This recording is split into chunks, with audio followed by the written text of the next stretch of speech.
Estão colocando uma responsabilidade tão pesada nas costas dos pregadores, que parece que tem hora que eu olho assim no olhar de alguém e fico pensando comigo, parece que está dizendo assim: será que vai sair alguma coisa daí, pastor?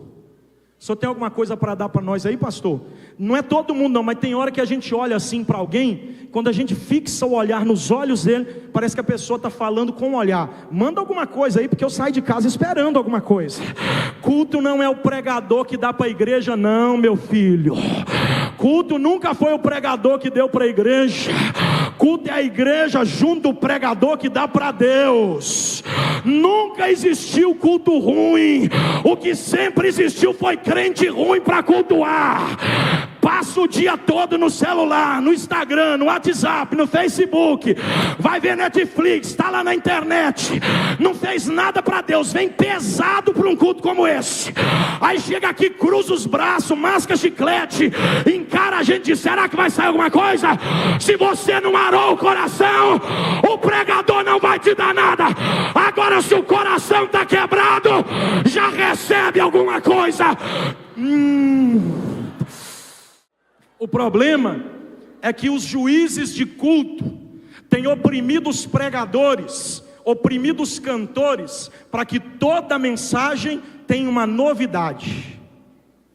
Olhe para quem está do teu lado e diga para ele assim: a mensagem é a mesma. O problema nunca esteve na mensagem. Diga: o problema está no teu coração. Quando o problema está no coração, a gente tem que tratar a causa. E sabe por que a gente perde muito tempo fazendo congresso, fazendo festa, fazendo evento, mobilizando o povo? É porque a gente vai lá no efeito. E Deus está dizendo: quer resolver o problema? Para de tratar efeito e começa a resolver as causas. Porque é mais ou menos assim: quando o mosquito da dengue pica alguém, e essa pessoa, em detrimento dos efeitos, procura um médico para tomar lá os seus remédios, ele resolve o problema que o efeito produziu, mas não que a causa ocasionou. Então ele tem que voltar lá naquela água parada e virar, porque não adianta tomar remédio para curar os efeitos, se a água continuar parada lá com a larva. Olhe para quem está do teu lado e diga para ele assim: o problema está no teu coração. Se você quer frutificar, dá uma arada no coração. Se você não está gostando da mensagem, vai discutir com Deus. Não gostou do pregador? Não tem problema não, porque ninguém consegue agradar todo mundo, eu estou ciente disso. Mas não reprova a mensagem não, porque é de Deus para a tua vida.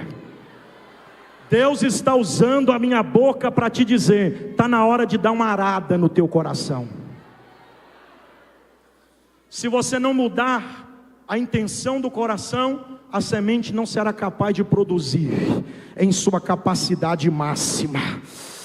Diga para quem está perto de você: Deus tem mais para dar do que a tua capacidade de receber.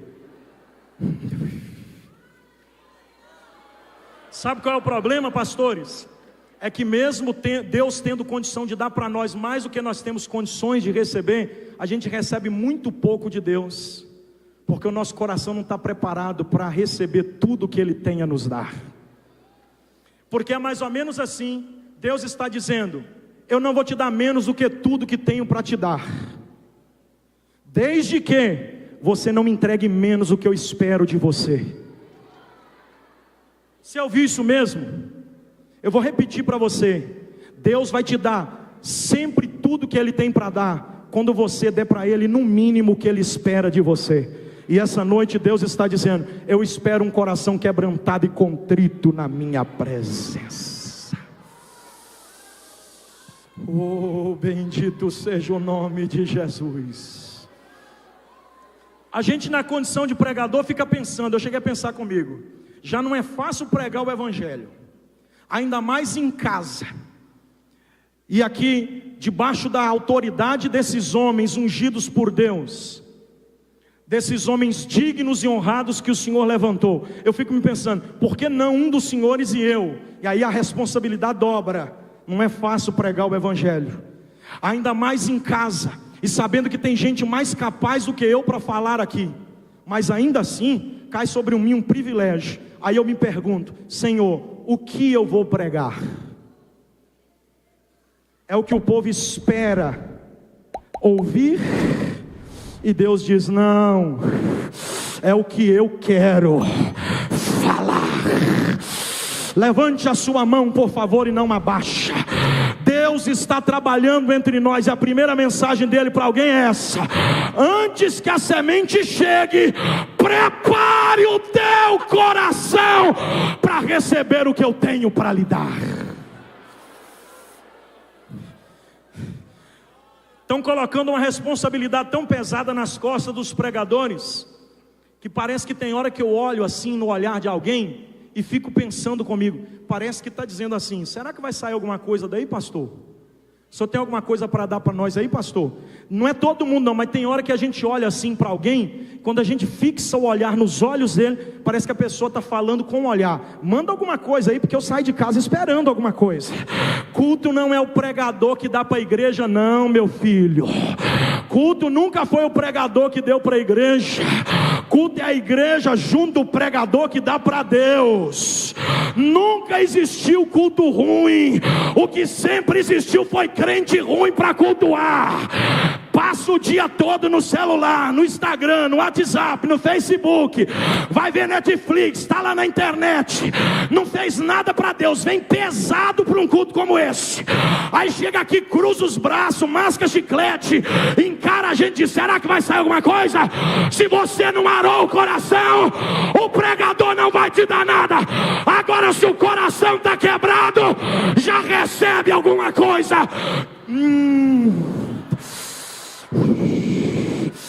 Deixa eu ver quem veio de casa cultuando aqui. Tem que sair de casa cultuando, minha filha. O primeiro problema da lavoura de Deus é o coração, que está cheio de pedra, está cheio de espinho, está na beira do caminho, não tem profundidade espiritual, está na superfície. Mas Deus está te chamando para um nível mais elevado, para mais profundidade. A semente quer penetrar no teu coração e transformar o teu ser. Tem alguém aqui que crê no poder do evangelho, ou sou só eu que creio? O Jesus que eu sirvo é aquele que transforma quem somos e faz com que sejamos quem Ele projetou para que um dia viéssemos ser. Eu não quero nem saber quem você foi até aqui. Se você se quebrar diante do Deus a quem servimos, Ele vai transformar a sua vida, Ele vai mudar a sua realidade. Diz a Bíblia que o processo da semeadura é o primeiro ponto. Mas aí não é só isso, gente. O problema é que depois que a semente germina, tem uma segunda anomalia na lavoura. O primeiro é o coração. E o segundo, pastor, é a fonte que nos alimenta. Sabe por que tem muita gente que não produz frutos? Porque não está fixada nos mananciais de vida que brotam do trono de Deus. Está se alimentando do esgoto. E quando a nossa árvore espiritual não se alimenta das águas vivas que emanam do trono da graça de Deus, a gente corre o risco de se alimentar da fossa, do esgoto, da imundícia dessa vida. Mas eu vou pregar, eu estou com vontade de pregar, eu vou pregar, porque avivamento é assim: primeiro Deus varre a sujeira, para depois mandar a sua glória. Então vai aguentando firme aí. Deus está dizendo para alguém: eu tenho visto do que você tem se alimentado. Porque não adianta nada você deixar a semente brotar, mas começar a se alimentar do esgoto. É por isso que Jesus, quando falou para a mulher samaritana de João 4, Ele disse para ela assim: você quer beber do poço de Jacó? O teu problema é cultural. Enquanto você prende-se aos parâmetros culturais, perde a oportunidade de saciar a tua sede espiritual. Porque não é no monte e nem no templo, é agora, e tem que ser de verdade, tem que ser em espírito. Olhe para quem está do teu lado e diga para ele assim: de qual fonte você tem bebido? Porque a fonte em que bebemos revela quem somos. A fonte que nos alimentamos revela quem somos. Se você quer frutificar, vou te dar um conselho: para de beber do esgoto, porque esgoto não dá capacidade para a sua frutificação. Esgoto só prejudica as raízes da tua estrutura espiritual. O que é o esgoto, pastor? Eu vou ter que falar mesmo, eu desenho, eu falo ou não falo, gente? Está aqui, ó. Está aqui, falo ou não falo? Sabe qual é o problema, pastor? Vou falar a verdade. É que congresso, o povo muda o clima. Todo mundo abre a boca e quer beber do rio da graça de Deus. Mas quando a festa acaba, na segunda-feira, o laptop às 2 da manhã já começa a denunciar de qual fonte você tem bebido. E congresso de um dia só não muda a vida de ninguém. Então eu quero te convidar a fechar o notebook, a excluir aquele esqueminha do WhatsApp, a parar de dar audiência para essa página obscura e promíscua, porque a Bíblia ainda é uma fonte, a oração ainda é uma fonte, o jejum ainda é uma fonte.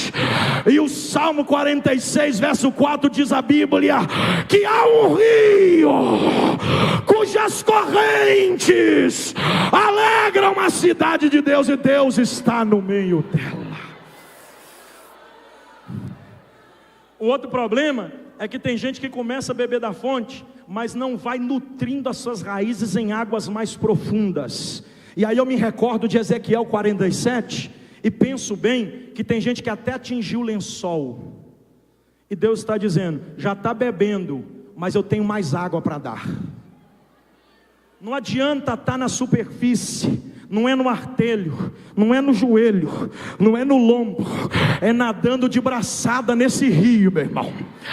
Pastor, o senhor é tão novo e chegou tão longe. Conta o segredo. Não tem segredo. Quando Deus disse quer mais, eu disse já estou pulando, Jeová.